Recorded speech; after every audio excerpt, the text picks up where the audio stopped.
wealthy world, nonprofits still struggle to make ends meet. Our next guest is an expert in raising money for nonprofits and good causes. Meet Charlie Roddy. Charlie, welcome. Good morning, David. Hey, how are you? Good to see you. Now, before we start the serious stuff, I understand that the last time you were on TV was with Jack LaLanne and Mr. Rogers. Which was it? It was Jack LaLanne. It was many years ago when I was at UCLA. Yeah. So what was it like dealing with the world's greatest fitness instructor? It was exciting, actually. We actually had an entire group of about 15 to 20 of us actually go on at 4:30 in the morning to tape with him and did an exercise show with him, and it was actually a lot of fun. So from that, you got into the world of fundraising, right? It was fundraising first, then into Jack LaLanne. Yeah, fitness to fundraising. Yeah. All right, well, I know that you have advised many nonprofits on how to raise money both on the East Coast and here. I know you work closely with the Human Rights Campaign Store and Action Center in San Francisco, and you're also on the fundraising committee, actually the fundraising chair for the Rainbow Honor Walk, the LGBT memorial in San Francisco, which will eventually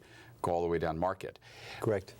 What is, or are there some overarching trends in fundraising for the nonprofit community, specifically in 2015? I think if it is and this is a website people may want to go to just for information. It's called givingusa.com. It's put out a report every year that reports all of the trends of giving for the entire United States for the year preceding. And the 2014 year is actually very, very encouraging. It had the largest amount of money raised ever in the history of this giving report being produced. And this is givingusa.com. Yes. Now, you know, we keep hearing that, especially in the AIDS, HIV community within the Bay Area, that fundraising is down. But you're telling me that last year was the biggest year ever for fundraising. How do those two things jive? Well, I think these are overall general trends, and certainly there may be certain subsets within each of these that you're looking at that may have suffered from. If, for instance, if an organization is highly based in event fundraising, that's typically 50 cents on the dollar is what you raise. The highest way to raise money is by way of individual giving, which is 5 cents on the dollar. The most expensive way is what's called acquisition mailings, which is $1 to $1.25 per mailing. Wow. So if an organization is really focused all of its efforts on special events, it's either going to be 50 cents on the dollar, or a gala is up to 80 to 90 cents on the dollar raised. What are the biggest challenges you see? Not so much trends, but nowadays, and specifically in the LGBT community, a lot of which over the last 30 years, for obvious reasons, has been centered in AIDS, HIV awareness, and education and prevention and whatnot. What are the challenges of raising money within a community that has been kind of overly burdened and asking for dollars for the last 3 decades? I think part of it is educating, all of us educating ourselves in terms of, as you said earlier, what are the trends and what are the markers for people to look for. One of the markers today is 43% of the dollars are coming from baby boomers, which has typically not been the case in the past. 64% of all those dollars are coming from women. 71.7% of millennials who are donors are more than happy to spread that message. So you're finding also of those mega gifts of $200 million or more, the majority of them came from relatively young entrepreneurs. So that the way we look at how we go after, say, a major gift and how we actually divide our prospect pool today is very, very different than it was even 5 years ago. So, you know, I have heard, and maybe you can shoot down this, this story, that the quote-unquote .com generation, the young tech entrepreneurs that are so much in the fore in Northern California nowadays, that they do not have an experience of philanthropy. They don't know how to give. Is that true? Well, as I just stated, of the mega gifts that we received last year across the country in 2014, the majority of them were young entrepreneurs. Wow. And so I don't know if that translates to .com or if it translates to opening your own restaurant, but it is something that is very, it opens up a whole new world in terms of the way in which we communicate, the way in which we get our message across to individuals. Right. Now, you've been working in the nonprofit sector and the fundraising sector for how long? 30 years. So over the 30 years, talk about some of your success stories, but also some of the challenges. A campaign that you thought this is going to be a hard row to hoe, but that you really pulled out some success. Let's start with some of the challenges. Yeah. One of which was the third day I was in the office working for a medical school back east. I was given responsibility to raise $3 million to raise money to build a new cardiac catheterization lab. That's a lab that has saved my mother's life 3 times. So it meant very much personally to me. It was a personal ask. And I had no idea this was going to happen, literally my third day in the office. What ended up happening was because everyone, including the leadership of the cardiology department and all of the prospective donors, just were not on board. They just were not, and the campaign had tried on 3 separate occasions to come together, and it didn't work. The successful story was one where we were actually asked to raise $2 million to build a new family health center in a rural community that had never been solicited before. We ended up raising $6.7 million. And that was because the doctors all got on board initially. Again, key to all of this is leadership getting on board so that the community looks to the leadership and says, if you're giving, I certainly will. Right.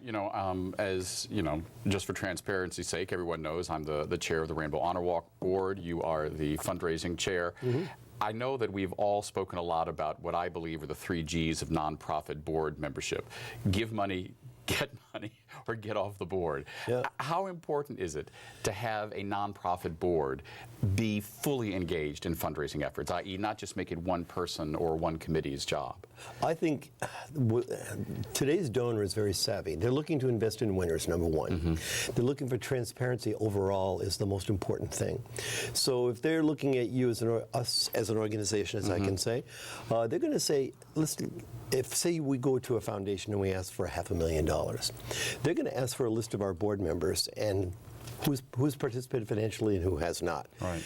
If we have a 40% participation on our board, they're going to say to us, why should we invest in you if you're not investing in yourself? You can't even get your own members to invest. Correct. So I think that they're looking, certainly lead by example is extremely important, not only from your board, but from those that you perceive to be as leaders in the community that you want to engage in your campaign. Right. Since we've mentioned the Rainbow Honor Walk, a shameless plug, but mm-hmm. I believe this was your idea or the idea of the Human Rights Campaign yes. Action Center and Store. These are mugs that are on sale. Branded with the Human Rights Campaign logo. That's exactly right. And these are, of course, representations of the actual bronze plaques in the streets of Castro that are eventually going to go all the way down Market Street. These are LGBT heroes and heroines. Talk to me about your work with the Rainbow Honor Walk and what's next for us. Well, I think that the work with the Rainbow Honor Walk has been extremely exciting, but I also came in, David, at the very end of what all of you had been accomplishing for the past X number of years, quite a few years, in terms of really building up a sense of synergy and energy and excitement about this project. So I think that was key. I think, marketing the prospect of what you're about to do.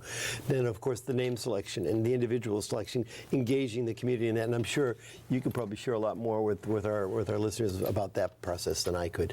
But I think that looking at where we are today and where I see us going, say, in the next 5 years, I think that clearly we were very successful in what we did. Going forward, I think putting together a plan that really maps out exactly how we're going to get to where we need to go. Mm-hmm. Many corporations, I shouldn't say some corporations, but mostly foundations, and some individual donors are going to ask for that. They're going to ask for, show me what your plan is for the future, and where do I fit in? And they want to be able to come and see the difference that they're giving. Right. Let me ask you a philosophical question. The Rainbow Honor Walk is above and beyond all else an educational project to literally show in the streets of Castro the people in the LGBT community that walked the walk for equality. Yep. We live in a quote-unquote post-marriage equality age, although there's a lot of injustice in the world. People are still being killed in the Middle East for being openly gay. How important is preserving our history to these millennials? Do you believe that you can raise money for a history project? I do. And the reason why I said that is as I work, as you know, at the Human Rights Campaign, I would say the majority of the individuals that come in are under the age of 40. Mm-hmm. Many are young teens, high school groups, college groups from all around the world. And they are extremely interested in hearing our story and are extremely interested in not only knowing that it's a story about Americans, but also people around the world. And so they can see, we've had people from England that have come in, and as you know, just three plaques down from our store is Alan Turing. And so for them, it's a very, very, very, very moving Personal, moment, yeah. a very personal moment. So I think that with what Giving USA is telling us, that if millennials truly believe that in the project, and they can see that the difference that their investment is making, and they are very, very willing to aggressively promote the project. And I think that's one of the key issues, is getting a message out. Great. In our last few moments, some general information for someone out there who may be watching this, who's maybe new to a nonprofit board or has been asked to raise money for their charity and says, oh my God, I don't know how to fundraise. I've heard many people say that to me. I don't know how to fundraise. There's someone out there that's never asked for money before. Some advice. I think the first piece of advice is fundraising. You have to remember, you're not asking people for money yourself. You're asking people to give through you. You're asking them to look out the window, not in the mirror. Once you demystify fundraising in that sense, I think it becomes much less threatening, much less of a challenge for individuals to fundraise, whether it be a professional or whether it be a volunteer. I think the other thing to remember is also the majority of this business is, God gave us two of these and one of these for a reason, is to listen more than you talk. That's my grandmother always said that. She'd agree with you. Yeah. So for you, is the personal ask really the most important thing? It certainly yields. The highest yield for any effort that you're going to undertake is certainly the one-on-one ask. But also having your plan out in terms of, again, speaking to the guru of marketing, having a marketing plan that really maps out how do you keep your brand alive, how do you keep it in front of a multi-platform, multimedia, social media approach, I think is extremely important. Great. Thank you for your advice, and thank you for helping us keep the Rainbow Honor Walk and Human Rights Campaign Action Center and Store brand out front. Charlie Roddy speaking to us about raising money for good causes. Next up, we're going to learn about just how San Francisco is dealing with its exploding population. Our conversation with Dennis Richards of the Planning Commission. I'll be right back.